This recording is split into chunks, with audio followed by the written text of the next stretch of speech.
we did the Roy Keane book, it was like the first, it was where the podcast seemed to really take off. Like it had already, built a little bit of a following. I think it was 2018 when we started it. And then when we decided, I think one of us, maybe me, I'd said, I'm reading this book, we should just get stuck into it. And Andy said, we'll do a deep dive over 3 episodes.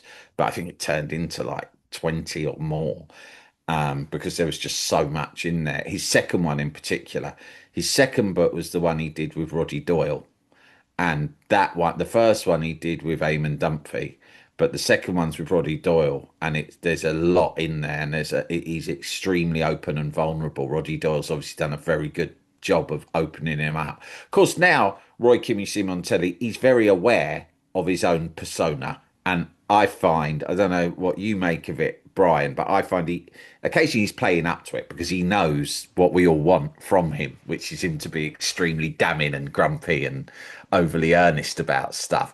But back then, I think that it was like he still seemed pretty repressed about it. And I have to thank Roddy Doyle really for bringing out so many funny things about his plethora of strange and intense resentments that he expressed in this book. We just found so entertaining.